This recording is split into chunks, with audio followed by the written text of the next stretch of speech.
Well, hello everyone. My name is Zachary O'Shea, and this is Box of Teeth. It's also Friday, so I'm going to share a little bit more about Red Rock Shadow with all of you. Red Rock Shadow is an action horror role-playing game about war, desertion, and redemption. Loosely based on the Great War, or World War I for most of us, it takes place in a pastiche of Europe from that era. It's a game that's spiced the themes and moods that are drawn from Software's Dark Souls and Bloodborne game.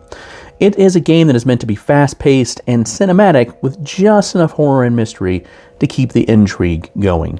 Players take the role of deserters, soldiers that have realized that there's something very wrong about the war and downright supernatural. They also enjoy a unique connection to the fuel behind the conflict, which is known as Krr. Through this connection, they're able to fuel strange abilities and powerful weapons that allow them to mow down foes, ranging from beleaguered soldiers to mutated beasts to demons and beyond. They form squads whose camaraderie allow them to get through the most difficult missions, usually in one piece, but not always. Last week we talked about what Krr actually is, a combination of blood and oil that is empowered by human suffering. Today I want to talk about one of the nations that was involved in the war until they delved too deeply into the nature of what Krr actually is, and now they're effectively a dead nation. That's the Juthan Empire, which is a pastiche of the Ottoman Empire. At the start of the war, the Juthan Empire was a force to be reckoned with. It was a superpower that was constantly at odds with the Bolshevik Union, Britain, and Uralak, Russia.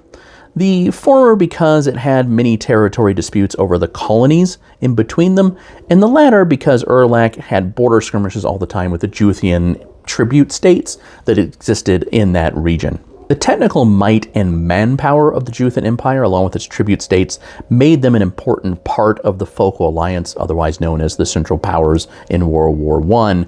However, tragedy soon struck. Details are sketchy about what plague decimated and possibly destroyed the Juthian Empire.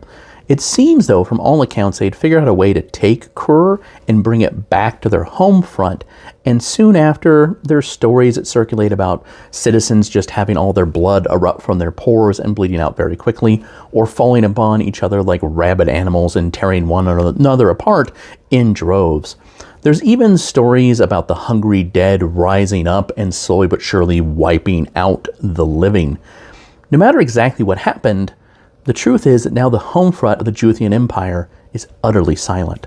In the years following, their troops that remained in the eternal trenches have suffered like no other. Slowly but surely, an ailment known as the arid wasting has made their way through them, where a victim, no matter how much liquid they drink, slowly but surely desiccates and eventually falls over as a lifeless, dry husk.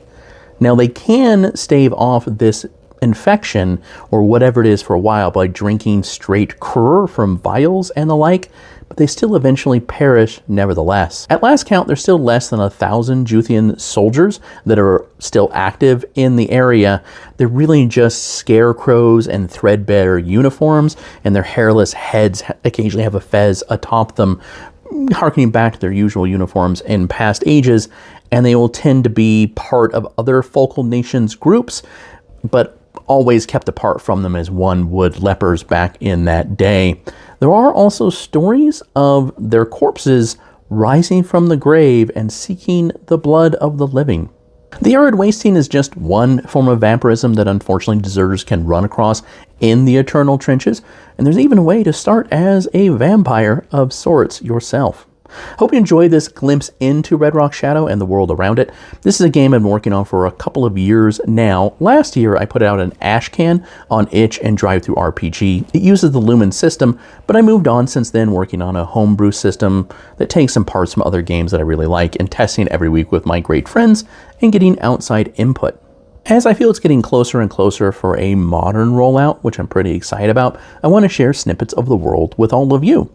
You can find it, other horror-related role-playing projects that I have, and the horror fiction that I write that includes Grease Paint right here. Book 2 should be out sometime this summer. Stay tuned at www.zacharyoshea.com. If you're more interested in the Dungeons & Dragons content that I have that is all horror-themed, all for 5th edition, and all perfectly free, you can go to boxofteeth.blogspot.com. As always, I appreciate your time and your attention, and I hope you have a great weekend.